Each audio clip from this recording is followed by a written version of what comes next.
All right, joining us now to discuss all these developments, Avi Mayer, the former editor-in-chief of the Jerusalem Post.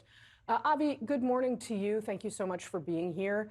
How do you think we got to this point? And can you dig in a little bit to, obviously, President Biden out there yesterday talking about this deal, taking credit for it, but there are some questions as well about how the impending arrival of Donald Trump to the White House on January 20th here in the U.S. impacted what we're seeing where you are. Well, Casey, good morning. I would say that Israelis are hopeful, but not particularly optimistic that this will end up being a viable ceasefire. We've been here before.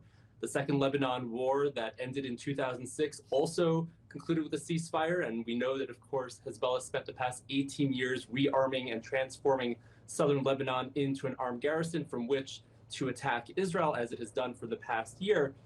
And so that is exactly how we got to where we are.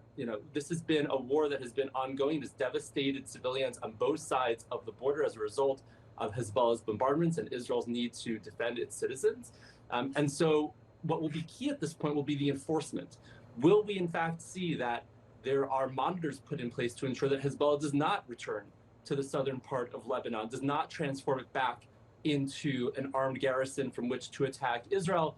And are the residents of northern Israel able to finally return to their homes? We know that Israeli officials are not at this point calling on the residents of northern Israel to return home. They know that at the point that we're at right now, the situation is still so fragile that they can't do that in good conscience. We hope that perhaps 2 months down the line, we'll be in that position and people will start being able to come home.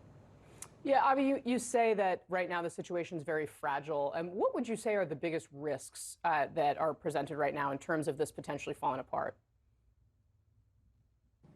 Well, the most, I think, profound risk is that Hezbollah will violate it, as it has time and time again, that they will continue to bring in arms from Iran via Syria, that they will, again, transform the villages and towns of southern Lebanon into an armed garrison, as they have done for the past 18 years and well before, and that Israel will, in fact, not be permitted to respond, even though it has been assured that it will have that ability. Israel, I think, is quite adamant that it will have the ability to respond to any violation of the ceasefire, including, of course, attacks on Israeli towns and villages, but also Hezbollah attempts to rearm in that part of the country. We have to see if indeed that is maintained, and if this is a significantly different situation than that which was presented to us at the end of the war in 2006. Avi, what impact or relation, if any, does this ceasefire and this portion of the conflict have on what's going on in Gaza and the war between Israel and Hamas? Well, that was one of the points that the prime minister made in his address last night. That in fact, they have managed to bifurcate this war, and it is no longer a united front between Hezbollah and Hamas. But in fact, Hezbollah is now laying down its arms, supposedly, and Hamas may indeed follow in suit. And we know that, in fact, today Hamas is saying that it is willing to soften its position and perhaps reach an accommodation with Israel that would see the release of the remaining hostages and a cessation to hostilities in Gaza, which would seem to be a confirmation that, in fact, this tactic seems to have worked. We can only hope that that's indeed what will happen in the weeks and months ahead. Do you get the sense that Benjamin Netanyahu would be ready to move forward with a hostage release deal and a ceasefire if possible?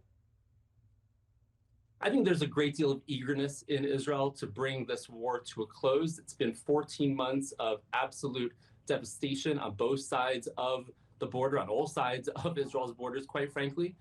This is, I think, a time when Israelis need a rest. I think we have been sort of mobilized for this war for so long. The entire country has been mobilized and been devastated in so many different ways. I think the prime minister is interested in bringing this war to a close. The question is, under what terms?